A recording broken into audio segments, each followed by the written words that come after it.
पित्त जिंदगी भर आपका ठीक रहे, आपको तकलीफ ही ना आए, तो कहते हैं देशी गाय का घी खाइए।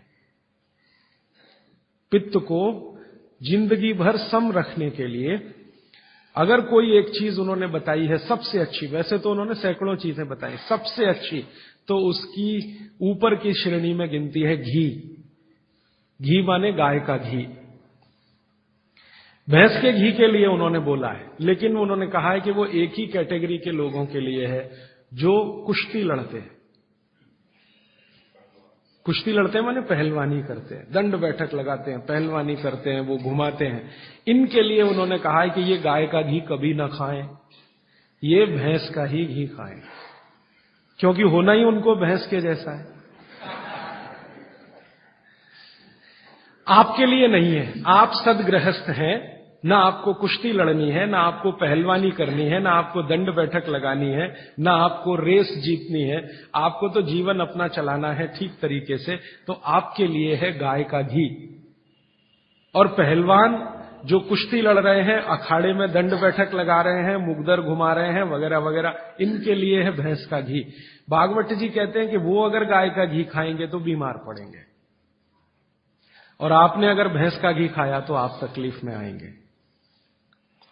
तो जिंदगी भर पित्त आपका ठीक रहे, पित्त से होने वाली बीमारियां ना हो, तो आप गाय का घी खाते रहिए। और तीसरी बात जो कहते हैं कफ, कफ को जिंदगी भर शांत रखना है, शमित रखना है, सम अवस्था में रखना है। तो सबसे अच्छी चीज जो उन्होंने बताई है, वैसे तो सैकड़ों हैं, लेकिन मैं सबसे अच्छी चीज पहले बता रहा हूं।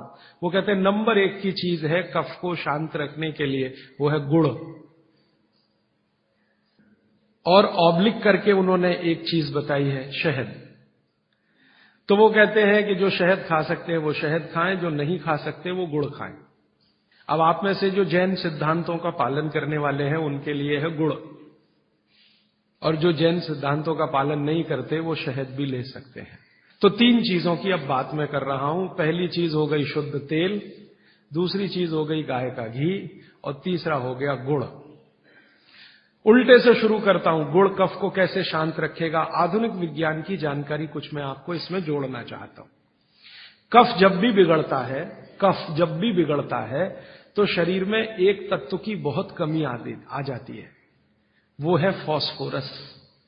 केमिकल है एक फास्फोरस।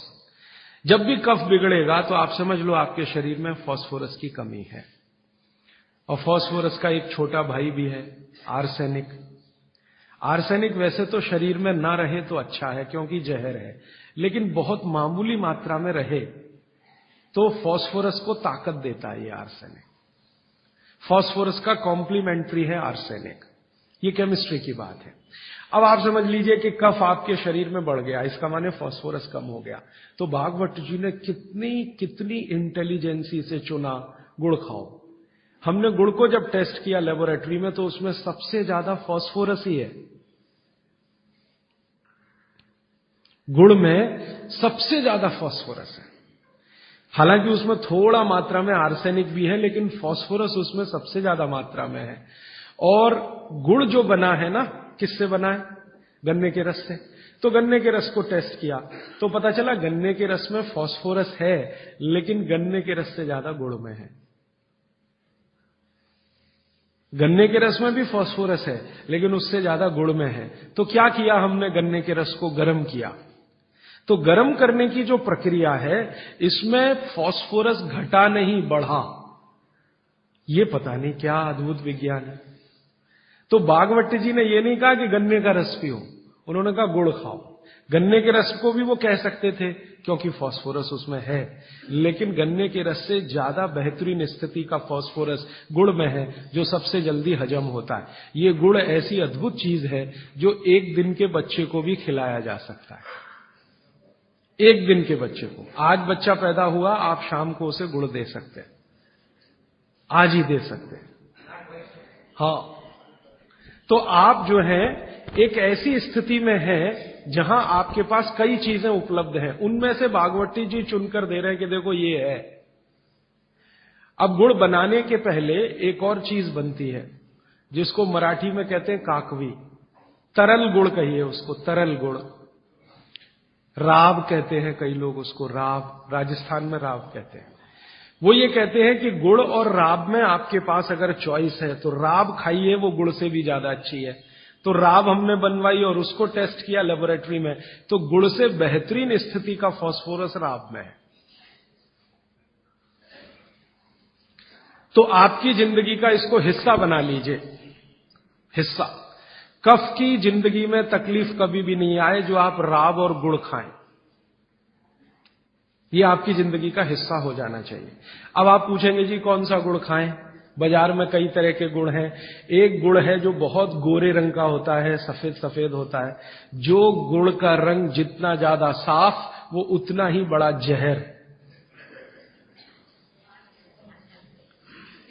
आप कहेंगे जी ये गुड़ तो बहुत ही बढ़िया, एकदम सफेद।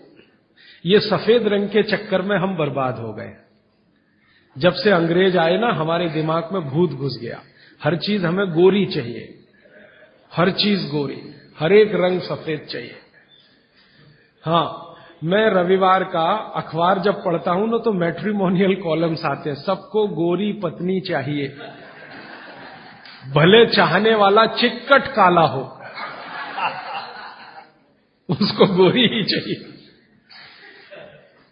भागवत जी कहते हैं कि प्रकृति में, आप इसको ध्यान से सुन, प्रकृति में जिन चीजों का रंग जितना ज्यादा सफेद है वो उतनी ही आपके लिए अनुकूल नहीं है। इसको ध्यान से समझिए।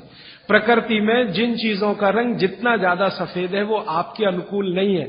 उदाहरण के लिए भैंस का दूध बहुत सफेद है, वो पहलवान के लिए है, आपके लिए नहीं है भैंस का दूध। और गाय का दूध एकदम पीला है, पीला, सफेद नहीं है गाय का दूध, वो अनुकूलता ज्यादा है। तो प्रकृति में गन्ना है ना, गन्ने का रस कभी भी सफेद नहीं होता, आपने तो देखा है ना अच्छे से। गन्ने का रस तो हरा हरा ही होता है, फिर ये सफेदी कहां से आई? मैं आपको बहुत विनम्रता पूर्वक कहता हूं, ये सफेदी आती है निरमा वॉशिंग पाउडर से। और ज्यादा सफेदी आती है एरियल से, प्रॉक्टर एंड गैम्बल का एरियल। और आपको अब मैं जो कहने जा रहा हूं वो आप कभी विश्वास करें या ना करें, लेकिन सच यही है कि गुड़ बनाने वाले आपका जो सफेदी का लालच है ना, सफेदी के प्रति आपका मोह, उसको ध्यान में रखते हुए इतना निरमा डालते हैं, इतना वॉशिंग पाउडर उसमें डालते हैं गन्ने के रस में कि वो गुड़ का रंग ही बदल जाता है। तो ये सफेद गुड़, एकदम व्हाइट कलर का गुड़, ये तो बहुत ही खतरनाक है, बहुत ही खराब है। इसको तो गलती से भी छूइए मत। तो फिर आप कहेंगे जी गुड़ कौन सा अच्छा है? गुड़ का जो नेचुरल कलर है वो वही है जो चॉकलेट का होता है। चॉकलेट आपने देखी है, जिस रंग की चॉकलेट है रंग वही गुड़ का सबसे अच्छा। तो गुड़ खरीदते समय ध्यान रखिए, तांबई कलर का, जिसको हम कहते हैं तांबई कलर, कॉपर कलर का जो गुड़ है वो दुनिया का सबसे अच्छा गुड़ है। तो गुड़ जब लाएं खरीद कर खाने के लिए तो दुकान वाले को बोल कर लाइए कि भाई हमको ये सफेद वाला नहीं चाहिए। तो कहेगा कौन सा चाहिए? तो वो जो काला काला सा, थोड़ा चॉकलेटी कलर का, गहरे लाल रंग का, वो दे दो। तो वो भी है उसके पास, वो अंदर रखता है, क्योंकि उसे मालूम है आप लेने वाले हैं नहीं उसे, तो वो अंदर रखता तो है। आप जब मांगोगे तो वो वही लेके आएगा। ये गुड़ जहां से भी बनकर आ रहा है वहां फिर संदेशा जाएगा, ये सफेद बंद कर दो, कोई मांग नहीं रहा, कोई ले नहीं रहा, सबको अब वही चाहिए। तो गुड़ की सप्लाई बदल जाएगी, ये गुड़ ही खाई। अब मैं जो और गहरी बात पे जा रहा हूं, भागवत जी कहते हैं कि दुनिया में गुड़ के अतिरिक्त जो मिठाइयां हैं, गुड़ के अतिरिक्त, वो आपके लिए बहुत अच्छी नहीं है। अब गुड़ के अतिरिक्त मिठाई में जरा चले तो क्या है? चीनी। आज के समय में, भागवत जी के समय चीनी नहीं थी, इसलिए उन्होंने उस पर कोई सूत्र नहीं लिखा, क्योंकि उन्हें कोई कल्पना भी नहीं थी कि चीनी बना लेगा आदमी। अब ये चीनी बहुत खराब है। चीनी और गुड़ का एक ही रॉ मटेरियल है, आप जानते हैं। गन्ने के रस में से ही चीनी बनती है और गन्ने के रस में से ही गुड़ बनता है। बस दो अलग अलग सभ्यताओं का इसमें फर्क है। एक है सभ्यता यूरोप और अमेरिका की, जहां से चीनी आई, और दूसरी सभ्यता है भारत की, जहां से गुड़ आया। एक ही रॉ मटेरियल है, एक ही रॉ मटेरियल है। चीनी बनाने के लिए भी गन्ने का रस ही लगता है, गुड़ बनाने के लिए भी गन्ने का रस ही लगता है। और थोड़ा सा आगे बढ़े कि एक ही रॉ मटेरियल है गेहूं का आटा, जिससे रोटी भी बनती है, पूड़ी भी बनती है, पराठा भी बनता है, उसी से पाव रोटी भी बनती है और डबल रोटी भी बनती है। ठीक है, सभ्यताओं का अंतर है, रॉ मटेरियल सेम है। गेहूं का आटा वो हिंदुस्तान में भी है, वो अमेरिका में भी है, वो कनाडा में भी है, वो भारत में भी है, लेकिन वो गेहूं के आटे से बनाते हैं पाव रोटी और डबल रोटी। हम गेहूं के आटे से बनाते हैं रोटी, पूड़ी या पराठा या आदि आदि बहुत सारी चीजें। अंतर क्या है जी? अंतर प्रोसेस का है, प्रक्रिया का अंतर है, प्रक्रिया का अंतर है। रॉ मटेरियल सेम है, एंड प्रोडक्ट भी सेम है, खाए जाने के लिए बन रहा है, लेकिन प्रक्रिया अलग अलग है।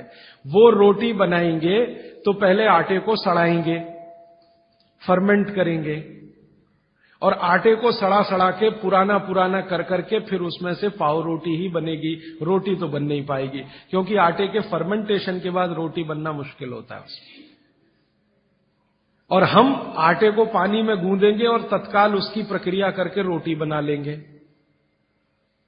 वो प्रक्रिया नहीं कर पाते, क्योंकि उनको कोई सिखाने वाला नहीं, कोई यूनिवर्सिटी नहीं, कोई कॉलेज नहीं। इसी तरह से उनके यहां शक्कर में होता है कि गन्ने के रस को, कई देशों में गन्ना उत्पन्न होता है, ब्राजील में, मैक्सिको में वगैरह वगैरह, तो वो गन्ने के रस को प्रोसेस करते करते चीनी बना लेते हैं। हम चीनी की तरफ नहीं गए, हमने गुड़ ही बनाया, क्योंकि चीनी बनते ही, अब आप ध्यान देना जो मैं कहने जा रहा हूं, चीनी बनते ही फास्फोरस खत्म होता है। चीनी बनते ही फास्फोरस खत्म होता है, और आपको चाहिए फास्फोरस कफ का शमन करने के लिए। अब वो है ही नहीं चीनी में, तो आप जो चीनी खा रहे हैं वो जिस उद्देश्य के लिए खा रहे हैं वो पूर्ति ही नहीं होती। और चीनी एक ऐसा केमिकल है, अगर मैं ब्लैक बोर्ड लेके चौक पे समझाना शुरू करूं तो समय थोड़ा ज्यादा लगेगा, लेकिन अंतिम बात आप जल्दी समझ जाएं। चीनी जब आपके शरीर में जाती है और ये टूटती है, हर चीज अंदर जाके टूटती है, माने पचती है, तो इसके सबसे अंत में जो बनता है वो एसिड है।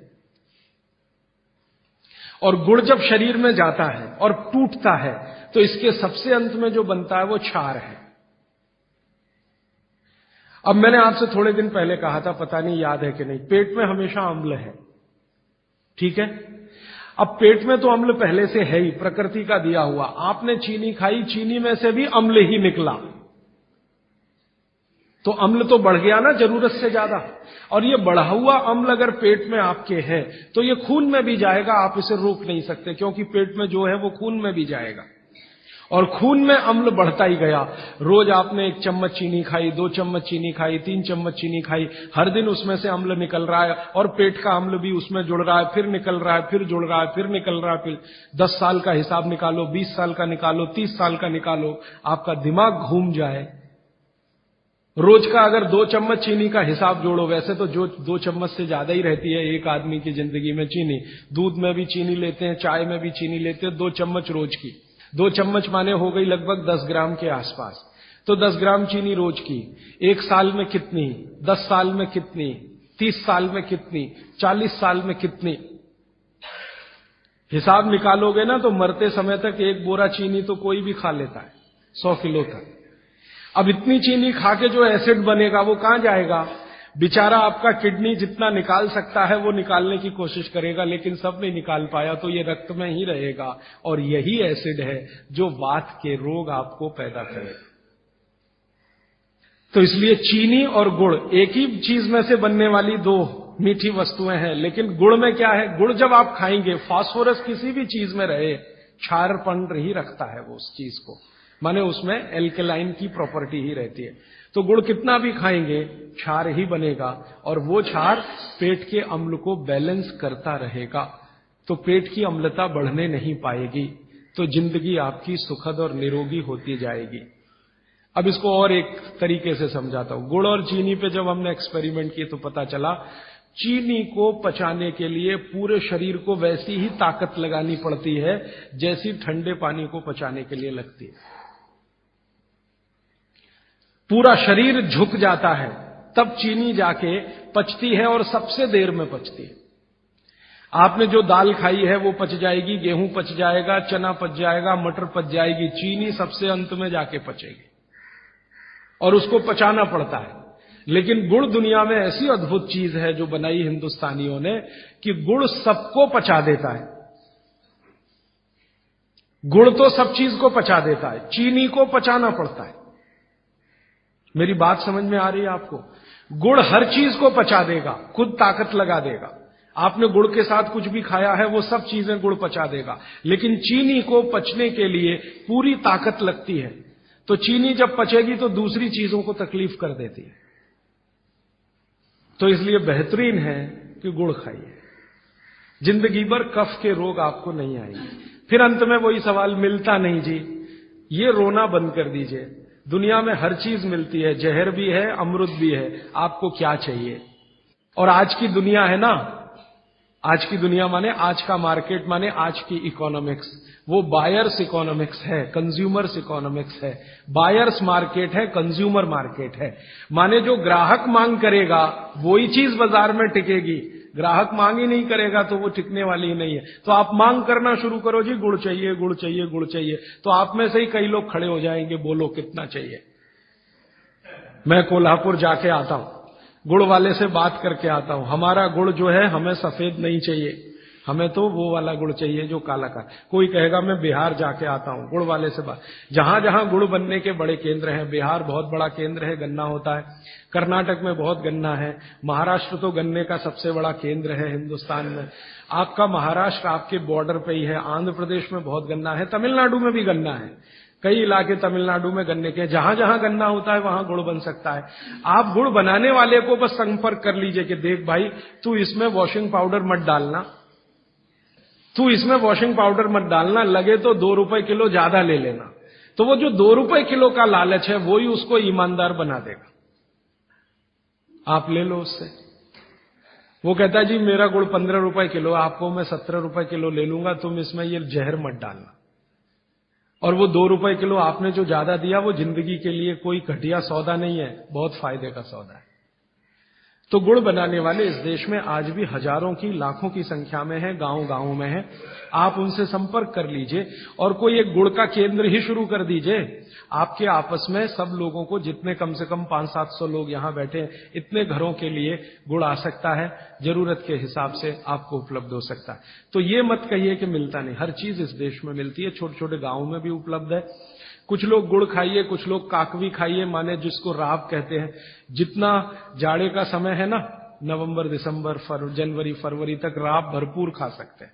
दही में राब खाइए, दूध में राब खाइए, हलवा राब का बनाइए, गुड़ का हलवा बनाइए, गुड़ दही में खाइए, गुड़ दूध में खाइए। अब गुड़ को दूध और दही में खाने का नियम है, वो बागभट्ट जी कहते हैं। वो कहते हैं जी दही में मिला के गुड़ खाया जाए, दही में मिला के गुड़ खाइए, दूध में गुड़ कभी मत मिलाइए, दूध में गुड़ कभी मत मिलाइए, दही में मिला के खाइए। तो दूध में कैसे खाएंगे जी? दूध में ऐसे खाएंगे कि पहले गुड़ खा लीजिए, पीछे से दूध पी लीजिए, या दूध पी लिया, पीछे से थोड़ा गुड़ खा लीजिए। दूध में गुड़ मिला नहीं सकते, और दही में कभी भी बिना मिलाए मत खाइए। आप में से कोई बिहार वाले हैं ना, तो वहां पर एक बहुत बढ़िया व्यंजन मिलता है, उसका नाम है दही चूड़ा। दही चूड़ा ही कहते हैं, चूड़ा। ये मिथिला में मैंने खाया और ऐसा अद्भुत है जो दुनिया में शायद कहीं ना हो। मिथिला में, मिथिला माने एक एरिया है बिहार का, करीब 8-10 जिले उसमें आते हैं। उन जिलों में जब भी आप जाएं तो मेहमान को वही परोस के लाते हैं। तो मैं भी मेहमान जैसा ही रहता हूं, तो मुझे हर घर में दही चूड़ा मिलता है। तो वो दही डाल के लाते हैं, ऊपर से गुड़ डाल के लाते हैं, दही के ऊपर गुड़ रहेगा। तो मैंने कई बार कहा कि अलग प्लेट में गुड़ ले आओ, तो वो कहते नहीं, आपको फिर खाना नहीं आता दही चूड़ा। तो पहले मुझे सच में नहीं मालूम था। अब जब ये मुझे पता चला बागभट्ट चिकित्सा का, तब मेरी अकल में आया कि वो सब बागभट्ट के चेले हैं, दही में गुड़ मिला के पहले से ही चिवड़ा पे रख के लाते। तो दही में गुड़ मिला के ही खाइए। अगर आप दही खा रहे हैं तो गुड़ मिला के ही खाइए। तो दही के कई दोष जो आपके लिए अनुकूल नहीं है वो भी खत्म हो जाते हैं। और दूध में गुड़ कभी भी मत मिलाइए। एक जगह तो वो ये कहते हैं कि दूध खाली पी लीजिए, गुड़ आगे पीछे खा लीजिए, वो ज्यादा बेहतर है। मेरा कहने का मतलब ये है। अब गुड़ के कितने प्रिपरेशन है हमारे घर में? गुड़ का, तिल का प्रिपरेशन एक है, तिल पट्टी कहते हैं, गजक। तो भरपूर गजक खाइए। क्यों खाइए जी? तिल है और गुड़ है। गुड़ में जो केमिकल है ऑर्गेनिक, तिल में लगभग वही सब है। जो गुड़ में है। तिल भी क्षारीय है, गुड़ भी क्षारीय है, और दोनों क्षारीय चीजें खाएंगे तो पेट के अम्ल को बैलेंस करती रहेंगी। तो तिल गुड़ रोज खाइए, माने तिल की पट्टी बनाइए, गजक बनाइए, नहीं तो तिल का लड्डू बनाइए, गुड़ के साथ बनाइए। फिर इसी तरह से मूंगफली है, मूंगफली भी क्षारीय है और गुड़ भी क्षारीय है, तो मूंगफली और गुड़ मिला के वो पट्टी आती है, वो खाइए, बच्चों को खिलाइए। और आपके पास जो भी प्रिपरेशन है गुड़ तिल के, गुड़ मूंगफली के, वो सब बनाइए। और ये जो 3-4 महीने हैं, नवंबर, दिसंबर, जनवरी, फरवरी तक भरपेट खाइए, भरपूर खाइए, क्योंकि इस समय आपके शरीर को इन्हीं की जरूरत है। तो कफ जिंदगी से बहुत दूर रहेगा। तिल खा रहे हैं, गुड़ खा रहे हैं, मूंगफली खा रहे हैं, कफ बढ़ने की बिल्कुल संभावना नहीं, तो जिंदगी में कफ के रोग आने की संभावना नहीं। अब जानते कफ का सबसे खराब रोग क्या है? मोटापा। मोटापा कम करना है तो भरपेट गुड़ खाइए, भरपेट तिल खाइए, भरपेट मूंगफली खाइए, मोटापा भी कम हो जाएगा। हाँ, आपको डर है ना, तिल खाएंगे जी उसमें से तेल है। तेल तो है तिल में, लेकिन वो HDL वाला, LDL वाला नहीं है, VLDL। ये मोटापा जो है ना, वो VLDL और LDL का चक्कर है। HDL जैसे ही बढ़ेगा, मोटापा अपने आप कम होगा, पेट अंदर ही जाएगा। आप में से कोई भी मेरे कहने पर 3 महीने एक एक्सपेरिमेंट कर लीजिए। तिल चबा चबा के खाइए, खाने के बाद 3 महीने के बाद वजन नापेंगे, 8-10 किलो कम मिलेगा, कम से कम इतना कम मिलेगा आपको। खाना खाया, खाने के बाद आप सौंफ खाते हैं ना, सौंफ की जगह तिल खाइए, और काला खाया तो और ज्यादा वजन कम मिलेगा। काला तिल, एक है सफेद, काले की गुणवत्ता सफेद से भी ज्यादा है। लेकिन ये इन्हीं 4 महीनों में, गर्मी में अगर आपने यही तिल खाया तो प्रॉब्लम आएगी। भागवत जी कहते हैं कि तिल खाने का सबसे अच्छा समय वही है जो आज चल रहा है, ये फरवरी तक चलेगा। तो फरवरी तक, और कभी बहुत ज्यादा लिबरल हो तो होली के दिन तक वो कहते हैं तिल खाने का समय है। होली होते ही तिल कम करिए या खत्म करिए। फिर कुछ और चीज आएगी, वो क्या आएगी वो मैं बता दूं, लेकिन आप ये करके देख लीजिए। 4 चीजों को ज्यादा उपयोग आप करेंगे, वजन आपका कम होता जाएगा, पेट का अम्ल कम होता जाएगा, घुटनों के अंदर का जो कई बार कहते हैं ना डॉक्टर यूरिक एसिड जमा हो गया जी, यूरिक एसिड। यूरिक एसिड क्या है? अम्ल ही तो है। तो ये यूरिक एसिड आपको कम करना है, तो गांठ के सब जो माने जोड़ों के दर्द आपको कम करने हैं, तो इनके लिए ये सब चिकित्सा बताई है। तिल है, गुड़ है, और मैंने एक चीज बोली थी कि अगर आप जैन नहीं हैं तो शहद है। शहद में भागवत जी कहते हैं छोटी मधुमक्खी का शहद, बड़ी का नहीं। तो शहद लाएं तो उसको पूछ लीजिए। तो एक हिस्सा हो गया कफ का। अभी दूसरा पित्त का हिस्सा। पित्त का हिस्सा बहुत क्लियर है, एकदम स्ट्रेट फॉरवर्ड है कि घी ज्यादा खाएंगे पित्त आपका हमेशा सम रहेगा। और ज्यादा घी खाने का जो समय है वो बारिश के दिनों में और ये जो गर्मी के दिन होते हैं ना, उस समय घी ज्यादा खाइए ताकि पित्त को कंट्रोल करके रखे। और वात के लिए मैं पहले ही बता चुका हूं, शुद्ध थे। अभी ये जितनी बात है आप सोचो कितनी सरल है। बस हमें अपनी जीवन शैली में थोड़ा बदलाव करना है। जीवन शैली में बदलाव से पहले मन में संकल्प लेना है कि जी हम तो ऐसे ही चलेंगे, दुनिया जिधर जाए जाए, हमें उससे मतलब नहीं, हम तो ऐसे चलेंगे। तो ये 3 चीजें अगर आपने देख ली तो बहुत